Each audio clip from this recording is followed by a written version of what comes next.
ప్రార్థన చేసుకుని వాక్యాన్ని ధ్యానించుకున్నాం. మమ్మల్నిగా ప్రేమించు మా పరలోకపు తండ్రి, ముఖ్యాంశమైన దేవా, నీ వాక్య ధ్యానములకు వస్తుండగా ఎన్నిక లేని వాడిని నీ దేవదాసుడుగా నిలబడుండగా మీనైనా మీ ఆత్మతో అభిషేకించండి నాయన.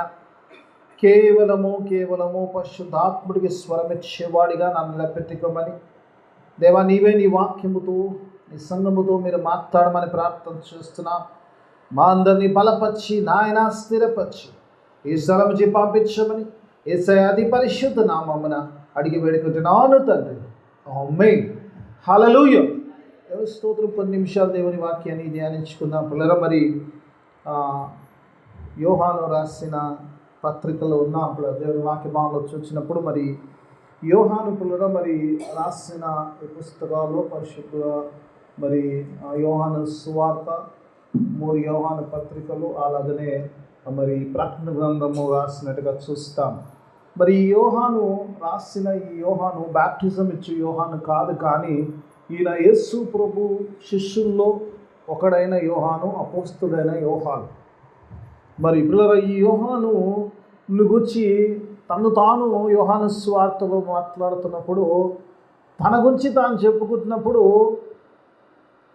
దేవుని యొక్క ప్రియ శిష్యుడు అంటాడు. The loving disciple of lord అంటాడు. కొన్నిసార్లు అనిపిస్తుంది, అంటే దేవుడు ఎక్కువగా ప్రేమించేవాడు, దేవుడు నన్ను ఎక్కువగా ప్రేమిస్తాడు. నిజంగా కొన్నిసార్లు అనిపిస్తాయి. ఆయన మాట అన్నప్పుడు నిజంగా ఆయన చూసి ఇన్స్పైర్ అవ్వాలి. ఈరోజు మనందరం కూడా చెప్పుకోవాలి, దేవుడు నన్ను ఎక్కువగా ప్రేమిస్తాడని. ఎందుకంటే ఆయన ఎక్కువగా ప్రేమించకపోతే మనం ఇక్కడ ఉండేవాళ్ళం కాదు. హల్లెలూయా. ఆయన ఎక్కువ ప్రేమిస్తాడు కాబట్టి ఎక్కడో ఉండవలసింది ఆయన సన్నిధిలో ఉంచుకున్నాడు. యేసు రక్తంలో కడిగిని ఆయన ముద్రించుకొని ఆయన శిలువ ద్వారా ఆయన బిడ్డలుగా, ఆయన సొత్తుగా, ఆయన సంఘముగా మనల్ని పెట్టుకున్నాడు. హల్లెలూయా. కొన్నిసార్లు అనిపిస్తుంది, is always right. Everybody should believe like John that I'm the most loved disciple. నిజంగా అట్టి యోహాను మరి ఈ యొక్క పత్రికలు రాస్తున్నప్పుడు పిల్లలు మరి దేవుని వాక్యభాగంలో చూసినప్పుడు మరి పత్రికలన్నింటిలో కూడా యోహాను యేసు ప్రభువుని గురించి రాస్తున్నప్పుడు ఆయన వెలుగు అని రాస్తాడు, వెలుగు గురించి రాస్తాడు. దేవుడు వెలుగై ఉన్నాడు. ఎందుకంటే దేవుడిని ఎవరైతే కలిగి ఉన్నారో వారు అంధకారంలో ఉంటారని యోహాను తెలియజేస్తాడు ఈ పత్రిక ద్వారా. అందుకంటాడు కదా, ఎవరైనా ఆయన వెంబడిస్తున్నా అని చెబుతూ చీకటిలో ఉంటే వాడు అబద్ధికుడు అంటాడు. If you are in the darkness and if you say that I follow Jesus, there is no truth in you. అందుకే ఎందుకు ఈ మాటను మరి దేవుడు వెలుగు అని ఎందుకు అంత ఖచ్చితంగా యోహాను తన ఈ యొక్క పత్రికంతలో రాస్తాడు? ఎందుకంటే అప్పటికే అబద్ధకు బోధకులు వచ్చేసి దేవుని యొక్క శిలువ సువర్తమానం నుంచి సంఘాన్ని డైవర్ట్ చేసే సిచ్యువేషన్లోకి వచ్చేసారు. యాంటీ క్రైస్ట్ అంటాం కదా. యాంటీ క్రైస్ట్ అంటే ఏదో రూపంలో వస్తాడని కాదు పిల్లలు. ఈరోజు what ever happens against Christ is anti Christ అంతే. చాలామంది బోధకులు వచ్చేసారు అంటాడు. అందులో అంటప్పుడు ఆల్రెడీ వచ్చి ఉన్నారంటాడు. ఎప్పుడు ఆయన రాసిన కాలంలో అంటాడు, ఇప్పుడు కాదు, ఇంకా మనం వస్తాడు ఆల్రెడీ వచ్చి ఉన్నారు, దే ఆర్ ఇన్ బిట్వీన్ అంటాడు. దేవుని బోధను మలచేసి వారికి ఇష్టమైన బోధనలో చెప్పుకోవడంలో, అందుకే ప్రజలను హెచ్చరిస్తూ దేవుడు వెలుగై ఉన్నాడు కాబట్టి ఆయనలో ఎంత మాత్రము చీకట్లేదు. కొన్నిసార్లు ఏంటంటే కాంప్రమైజింగ్ వర్డ్స్ వస్తుంది.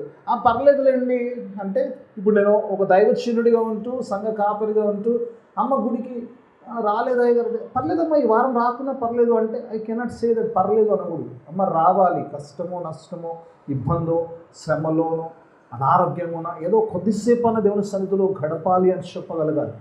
పర్లేదులే అమ్మా అని చెప్తే అందుకే ఎంత మాత్రము అంటాడు కదా. అంటే కొంచెం కూడా అలౌడ్ లేదు. దేవుడు వెలుగై ఉన్నాడు, ఎంత మాత్రము దేవునికి విరుద్ధమైంది అలౌడ్ లేదు. There is no compromise when it comes to God's word. అందుకే దేవుని వాక్యమును గురించి మాట్లాడుతున్నప్పుడు ఈ మొదటి వచనాల్లో కూడా అదే మాటల మీద మరి యోహాను రాస్తుంటాడు. కిందికి వచ్చిన వెలుగును అంటాడు. మొదట దేవుడు వాక్కు దేవుడు అన్న సంగతిని గురించి మరి బయలుపరుస్తూ రాస్తుంటాడు. దేవుని వాక్యభాగంలో ఈ చదువుకున్న ఈ 4-5 వచనాల నుంచి కొన్ని ఆత్మీయ సత్యాలు నేర్చుకోనికి ప్రయత్నం చేద్దాం. మరి యోహాను ఇక్కడ రాస్తున్నప్పుడు చాలా మంచి విషయాలు రాస్తాడు. ఏదంటే దేవుని గురించి రాస్తున్నప్పుడు, ప్రభుతో ఉన్న సహవాసంలోంచి గురించి రాస్తున్నప్పుడు ఆయన చాలా విషయాలు ప్రభుతో ఎలా ఉన్నాము, ఎలా కలిసిమెలిసి జీవించామన్న సంగతులు రాస్తున్నాడు దేవుని వాక్యభావంలో చూసినప్పుడు. ఆ తర్వాత ఈ వచ్చిన యేసు ప్రభువే జీవవాక్యమై ఉన్నాడు అంటాడు. జీవమిచ్చే వాక్యము అని తన గురించి యేసు ప్రభుని గురించి చెప్తాడు. ఆయన వాక్యములో జీవముందన్న సంగతి తెలియచేస్తుంటాడు. ఆ వాక్యము దేవుని యొద్ద ఉండే ఆ జీవము అది మన మధ్యలోకి వచ్చింది, సంచరించిందన్న విషయాన్ని మరి ఇక్కడ యోహాను రాస్తుంటాడు. ఆ తర్వాత ఎందుకు ఈ విషయాలను సంఘాలకు బలపరచడానికి యోహాను రాస్తున్నాడని చూసినప్పుడు కింది భాగంలోకి వస్తే 3-4 వచనాలు కదా పర్పస్ రాస్తాడు. ఏంటంటే so that we can have fellowship అంటాడు. ఫెలోషిప్ అయ్యే ముందు అంటాడు, ఏమంటాడు, మేము సహవాసం కలిగి ఉన్నామంటాడు. ఆయన గురించి ప్రభువును వెంబడిస్తున్న శిష్యుల గురించి మాట్లాడుతూ ఆయన అంటాడు, మేము సహవాసంలో ఉన్నాము. ఎవరితో? తండ్రితో, కుమారునితో. వి హ్యావ్ ఫెలోషిప్ అంటాడు. అంటూ ఏమంటాడంటే I want you to be fellowship, మీరు కూడా సహవాసంలో ఉండాలి, పాలుభాగస్తులు కావాలన్న విషయాన్ని రాష్ట్రంగా చూస్తాడు. ఇందులోంచి కొన్ని ఆత్మీయ సత్యాలు నేర్చుకోవడం ప్రయత్నం చేద్దాం. యోహాను రాసిన మరి ఈ యొక్క పత్రికల నుంచి కొన్ని విషయాలు దేవుడు నాకు పెట్టిన కొన్ని తలంపులు మీ ముందు ఉంచాలి. మొట్టమొదటిగా దేవుని గురించి మాట్లాడుతున్నప్పుడు ఈ says that Jesus is word అంట.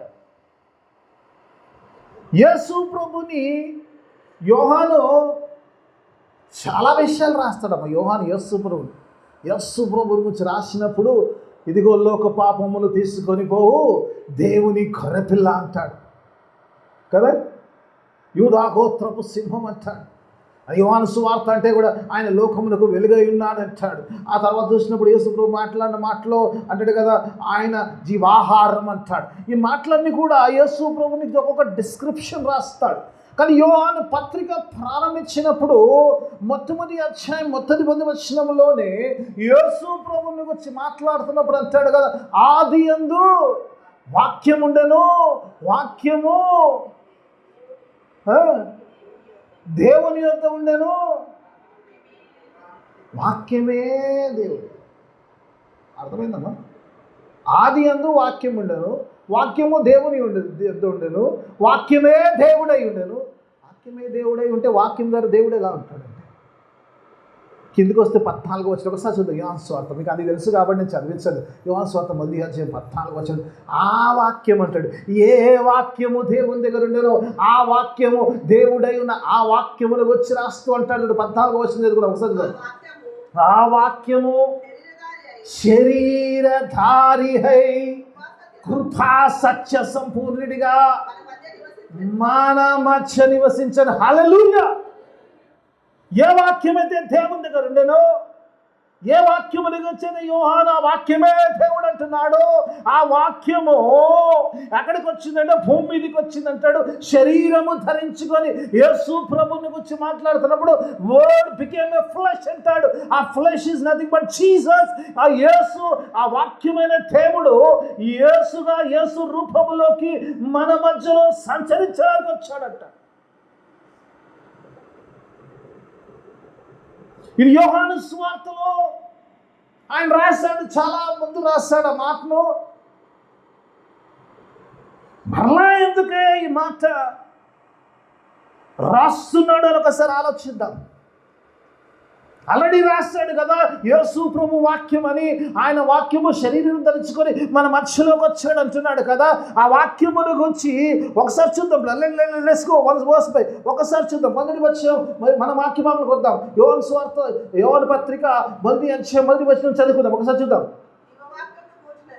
జీవవాక్యమును గూర్చినది ఆది నుండి ఏది ఉండెనో మేమేది వింటిమో, కనులారా దేని చూచితిమో, ఏది నిధానించి కనుగొంటిమో, మా చేతులు దేనిని తాకి చూచెనో అది మీకు తెలియజేస్తున్నా.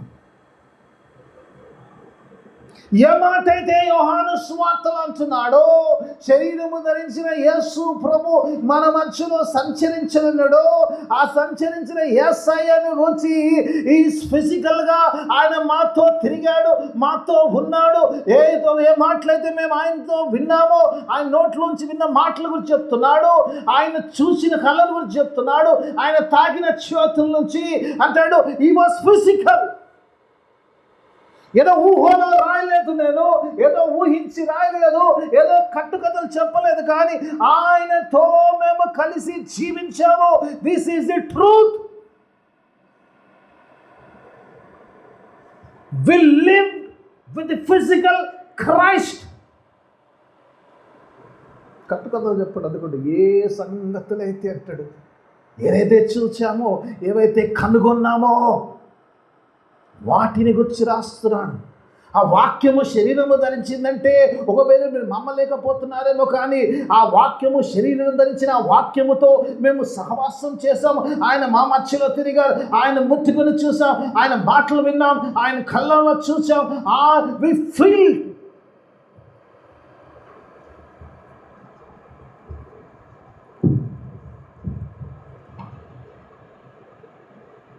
ముట్టుకొని చూసామట, ముట్టుకొని చూచాను.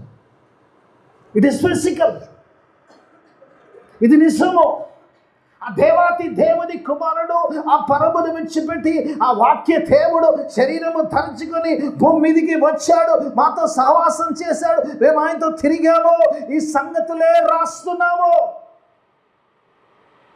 యేసు ప్రభు వారంట శిల్వ కార్యం చేసిన తర్వాత, మానవాళి విమోచన కొరకు ఆ శిల్వ కార్యం చేసిన తర్వాత ఆయన చనిపోయి పాతి పెట్టబడి తిరిగి లేచాడు. లేచిన తర్వాత మొట్టమొదటిగా ఆయన శిష్యులకు తాను చూపించుకోవాలి కదా. ఆయన సజీవుడిగా ఉన్నాడు, ఆయన తిరిగి లేచాడు, మరణమును జయించాడు అన్న సంగతి ఆయనతో తిరిగిన వారు ముందు నమ్మితే కానీ దాన్ని ప్రకటించలేరు. కాబట్టి they have to believe that is risen కదా. ఆయన లేచాడని వారు నమ్మాలి. అంటే మరి అలా ఉన్నప్పుడు ప్రభు వారి మధ్యలోకి వచ్చి నిలబడ్డాడు. తలుపులో వేసేసే ఉన్నాయి, ప్రభు మధ్యలో వచ్చింది. ఇప్పుడు ఏమనుకోవాలి? ప్రభు మధ్యలో ఉంటుంది, వేసిన తలుపులు వేసినట్టు ఉన్నాయి, మనిషి లోపలికి వచ్చేస్తే ఇది మనిషిని ఎలా అంటాం? మనకి అనిపిస్తే దయ్యమే అనుకోరు కదా. Obviously they were so terrified. ప్రభు ఏమన్నాడు తెలుసా వారితోటి? వచ్చి come and touch and see me. Spirit doesn't have a flesh అంటాడు కదా. కదమ్మా, ఆత్మకు శరీరం ఉండదు కాబట్టి ప్రభు అంటాడు వచ్చి తాకి చూస్తే you will know that I have risen. అందుకే యోహాన్ అంటాడు మేము చూచాము, మేము విన్నాము, మేము తాకాము. It is not a dream, it is the reality. Hallelujah. Yohan అంటున్నాడు, ఎవడో చెప్తున్నాడు కాదు బాబు, నేను చెప్తున్నాను. నా ప్రభు నేను కళ్ళతో చూశాను, నా చెవులతో ఆయన మాటలు విన్నాను, నా చేత్తో ఆయన తాగారు, ఆయనతో కలిసి వెళ్ళారు, కలిసి భోజనం చేశాము, పరిచర్య చేశాము, 3.5 సంవత్సరాల పాటు ప్రభుతో తిరిగాము, ఆ వాక్య దేవునితో సహవాసము చేశాము, తిరిగాము. This is not a dream, this is a reality.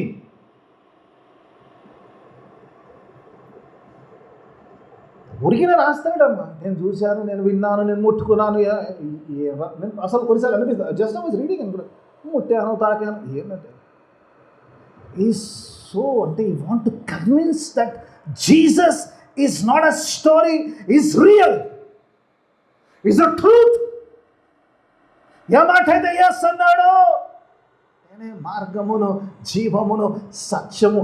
ఆయన సత్యదేవుడై ఉన్నాడు, ఆయన చెప్పింది చెప్పినట్టు చేస్తాడు, ఆయన దేవుడై ఉన్నాడు. ఆయన నీ కోసం పరం విడిచిపెట్టి వచ్చాడంటే వచ్చాడు, ఇమ్మానుయేలుగా నీతో ఉంటాడంటే ఉంటాడు. It's a god of truth. And I'm the living witness of the truth అంటున్నాడు. And the living witness of the truth. ఆ వాక్యము శరీరం ధరించుకొని వచ్చిందంటే నువ్వు నమ్ముతున్నావో లేదా కానీ నేను ఫీల్ అవ్వాను, నేను కనుగొన్నాను. ఆ కనుగొన్న విషయాలే మీకు తెలియదు. ఆ సంగతులే అంటాడు. ఏ సంగతులు? ఏ సంగతులైతే నేను అనుభవించానో, ఏ సంగతుల గుండా అయితే నేను వెళ్ళానో, ఆ సంగతులు నిజమైనవి, ఆ సంగతులు మాత్రమే మీకు రాస్తున్నాను.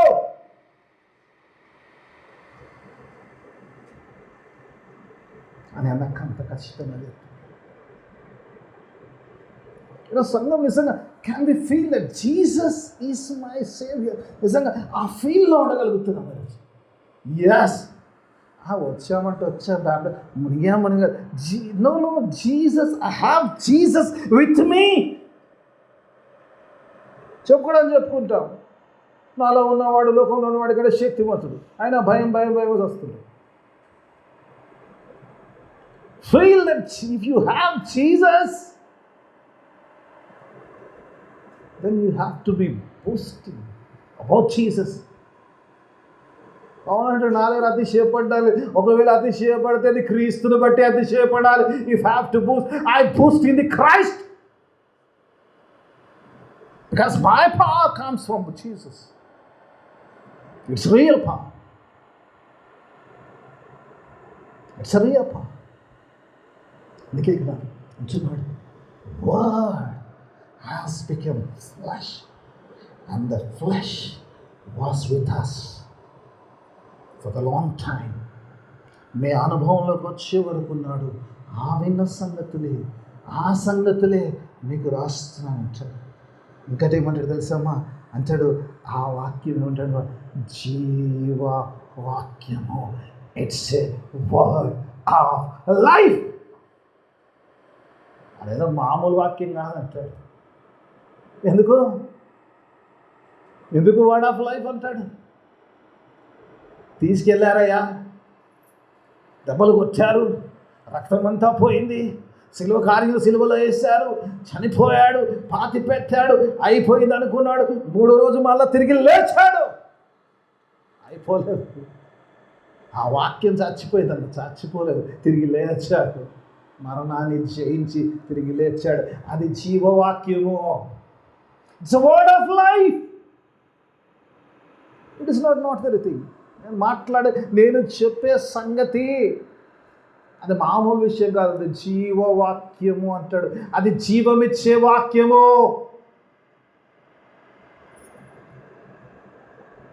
వాక్యము జీవం. చాలా మందికి తెలియదు. Word gives life. చాలాసార్లు మనం ఏదో అనుకుంటాం. వాక్యం అంటే వాక్యం అంటే అది జీవం. యేసుప్రభు వాళ్ళకు మా సందర్భంలో చెప్తారు కదా, సాతాను ఆయన బ్యాప్టిజం తీసుకున్న అరణ్యంలోకి వెళ్తాడంటే 40 దినాలు, మనంతా తెలిసినదే కదా, 40 దినాలు 40 రాత్రులు ఉపవాసం ఉండి ఆకలితో ఉన్నప్పుడు సాతాను వచ్చినప్పుడు ఏమంటాడమ్మా? ఈ రాళ్లను రొట్టెలుగా చేసుకోవటం. అదంతా బాగానే ఉంటుంది. యేసుప్రభు అని చెప్పినప్పుడు మత్తయి సువార్త 4:4 అంటాడు కదా, మనుష్యుడు ఈ అలవాటైపోయాడు నా నోట్లో విని మనుష్యుడు రొట్టె వల్ల కాదు కానీ దేవుని నోట నుంచి వచ్చు ప్రతి మాట వల్ల జీవించును. You will live by the word which comes from the mouth of God. Hallelujah అనుకుంటాం. చాలాసార్లు అనుకుంటాడు. మాట అంటే చాలు బ్రతుకుతాడు. సచ్చటో తిరిగి లేచి నిలబడాల్సింది. దేవుని మాట అంత గొప్పదన్న. దేవుని మాట చాలా గొప్పది. చాలాసార్లు ఈజీగా తీసుకుంటారు. We live by word. Jesus says, క్రీస్తుని కలిగి ఉన్నప్పుడు, when you have that word, ఆ యేసుని కలిగి ఉన్నప్పుడు, ఆ జీవవాక్యము కలిగి ఉన్నప్పుడు, ఆ జీవముని కలిగి ఉన్నప్పుడు నీలో మరణము ఉండదు. There is no death when you have the word. అంటాడు ఆ జీవవాక్యం. వి ప్రొక్లెయిమ్ అంటాడు. ఆ వాక్యమును గురించి వి టెస్టిఫై అంటాడు. ఆ వాక్యము నిత్య జీవం ఇచ్చే వాక్యం, అది మామూలు వాక్యం కాదు. బ్రతికున్నప్పుడు నువ్వు నాలో విశ్వసిస్తే, ఆ వాక్యములో విశ్వసిస్తే, బ్రతికి నాయందు విశ్వసించువాడు ఇకెన్నటికీ చనిపోడు. ఎవడైతే వాక్యములో విశ్వసిస్తాడో, those who believe in the God's word will never die. ఎందుకంటే దేవుని వాక్యభావంలో చేసినప్పుడు, ఆ సిలువలో వేలాడుతున్నప్పుడు, యేసు ప్రభు ఆ సిలువలో ఉంచినప్పుడు పక్కనున్న దొంగ పనికి మాలిన జీవితంలో జీవించాడు, ఏ అర్హత లేదు. కానీ ఒక్కసారి ఒక మాట అడిగాడు. యేసు ప్రభుని అడిగినప్పుడు, అయ్యా నీ రాజ్యము నీవు వచ్చినప్పుడు నన్ను ఒకసారి జ్ఞాపకం చేసుకున్నప్పుడు ఏమంటాడు? నేడు నీవు నాతో కూడా పరదైసులో ఉందువు, ఎటర్నల్ లైఫ్. సిలువలో వాళ్ళకి మాట్లాడుకో, సిలువ జనాల్లోకి వెళ్ళే టైం వచ్చారు.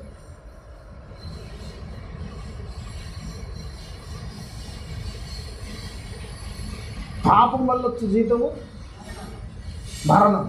కరెక్టేనా? పాపం వల్ల వచ్చు జీతం మరణం. నాకు పాపం లేకపోతే, నాదే పాపం లేదనుకో, ఏమవుతుంది? నాకు మరణం ఉండదు. మరణము పాపం వల్ల వస్తుంది. నాలో పాపం లేకపోతే మరణం రాదు.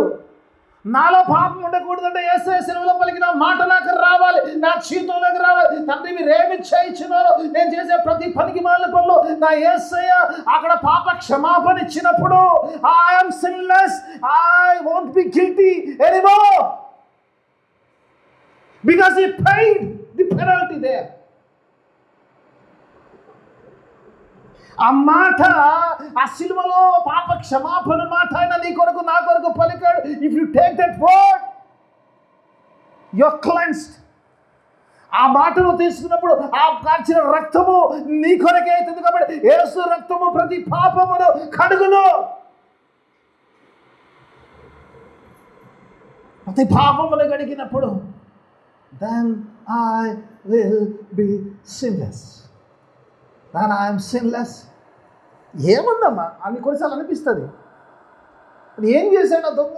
పనికి మాల జీవితం కదా. కొన్నిసార్లు సిలువలో చచ్చిపోయే వరకు కూడా, ఆ క్షణం వరకు కూడా వాళ్ళు ఎవరు మంచి ఉందంటే వాడే చెప్తాడు, వాడే సాక్ష్యం చెప్తాడు, వాడే కన్ఫ్యూజ్ చేస్తాడు. అరే బాబు పక్కనోడు అంటే, నువ్వు నిజంగా దేవుని కుమారుడు అయితే నిన్ను రక్షించుకొని నన్ను రక్షించంటే, అరే పనికి మాల నువ్వేం మాట్లాడు, నీకు నాకు this is the right thing. వాడు సిలువ వేస్తాడంటే తప్పేం చేయలేదు. నువ్వు నేను చేసిన పనికి మాలిన పనులకు we deserve this because nothing good is in us. He confessed that nothing good is in him. వాళ్ళు ఏ మంచితనం లేదు. వాడు ఒప్పుకుంటున్నాడు. ఏముందిరా బాబు అంటే, నా యేసయ్య రక్తం ఉంది సిలువలో. ఒకసారి అటు తిరిగాడు, ఒకసారి అటు తిరిగి ఆ యేసయ్యని అడిగాడు, అయ్యా ఒకసారి నన్ను జ్ఞాపకం చేసుకో అయ్యా, నేను కూడా నీ బిడ్డను అవ్వాలనుకో, నేను నిన్ను విశ్వసిస్తున్నాను, నువ్వే నీతిమంతుడివి అన్నప్పుడు ఆ నీతి వాడి మీదకి వచ్చినప్పుడు, వాడి పాపం సిలువలో పోయినప్పుడు యేసయ్యతో డైరెక్ట్గా పరలోకానికి వెళ్ళిపోయాడంట. హల్లెలూయా.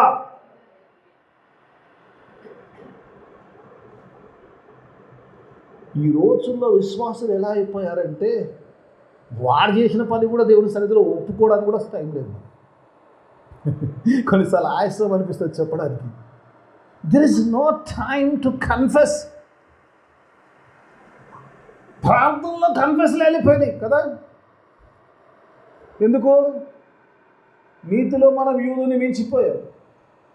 వాడు స్వనీతిపరుడు. మనము వాడు స్వనీతిపరుడు, మనమైతే పరిశుద్ధులు. మనకి అసలు మన పాపానికి మనకు సంబంధం లేదు. There is no confession in the prayer. There is no confession. నీ ఒప్పుకోలు లేకపోతే, నువ్వు ఆ పని చేయలేకపోతే ఆ వర్డ్ ఎలా వస్తుంది నీకు? Yes, Jesus says that you have done without your knowledge. ఆ చేసి ఆ చిన్న తప్పు, ఈరోజు ఆడే ఆ చిన్న అబద్ధము, చిన్న మోసము, చిన్న తప్పు నువ్వు అంటే ప్రభు తెలియక చేస్తున్నాను అంటే, ప్రభు ఉద్దేశం ఏంటంటే ఈ ఒక చిన్న అబద్ధానికే ప్రభు నరకం వేసేస్తావు అని అనుకుంటాం కదా. ఇంత చిన్నదానికేనా అంటే, ఇంత పెద్దది చేస్తే వేయచ్చు అంటే, చిన్నదానికి వదిలేయచ్చు. పాపమే.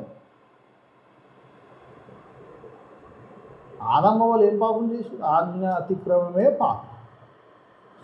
కదా, ఏదో వద్దన్న చేయడమే పాపం.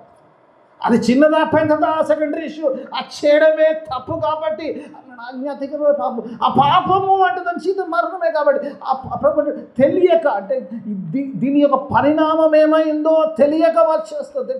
Taking so lightly. Okay fine, పాపం చేస్తావు కరే, అట్లీస్ట్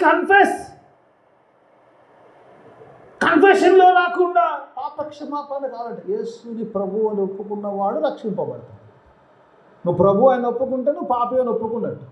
ఆయనకి ప్రభు అయినప్పుడు ఆ శివ కార్యం నీకు వర్త అవుతుంది. కాబట్టి సిలువలో జరిగిన కార్యములో నువ్వు పాలి వగస్తవుతావు. దేవునిలో ఆ యేసు ఇచ్చిన రక్తము నేను పరిశుద్ధునిగా చేస్తుంది కాబట్టి, పరిశుద్ధురాలుగా చేస్తుంది కాబట్టి దేవుని బిడ్డవవుతావు. అదే మాట చెప్తున్నాను. అటువంటి మాట ఏదైతే వచ్చిందో అది జీవము తీయడానికి వచ్చింది, ఊరికే రాలేదు. ఏదో వర్డ్ అలా వచ్చి పడాలి. Purpose of word coming into this word is to give you eternal life. The purpose is to give you life. The life, word of life, eternal life. What I'm sure.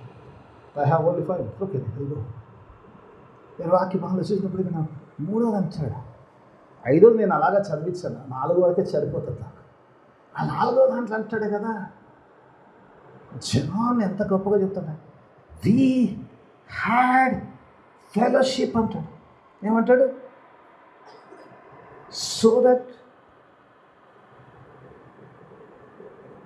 అంతేనాడమ్మా? ఒకసారి చూద్దామా, ఒకసారి చూద్దాం.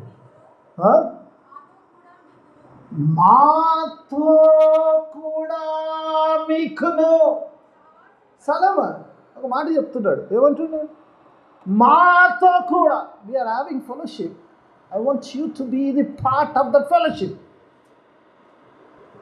ఏ సహవాసములో అయితే మేము ఉన్నామో ఆ సహవాసములో మీరు ఉండాలి. మా సహవాసము తండ్రితోనూ కుమారునితోనూ.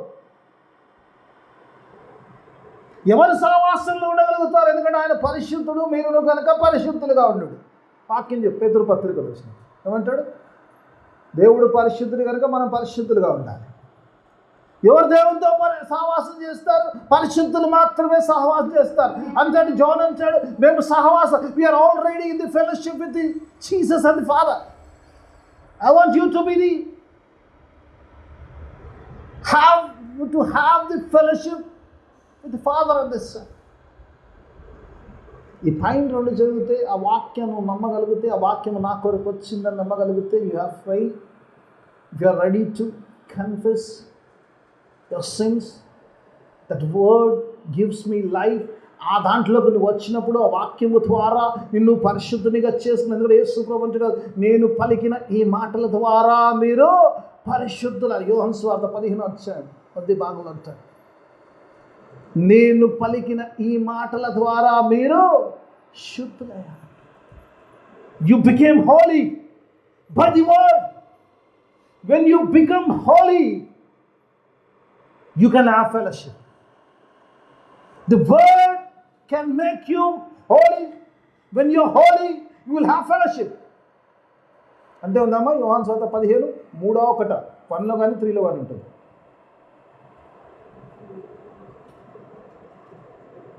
లేదా నేను పలికిన మాటల ద్వారా మీరు శుద్ధి.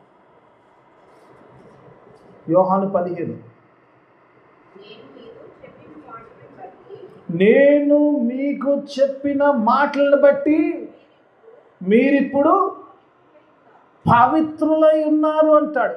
దేవుడు చెప్పిన మాటల్ని బట్టి మనము పవిత్రులమైతాము. when we become holy, we will be eligible to have fellowship with Father and Son. ఎప్పుడైతే జీవ వాక్యము నీలోకి వస్తుందో, నిత్య జీవము సహవాసములోనూ ఉంటారు, యుహలోను పరములోను.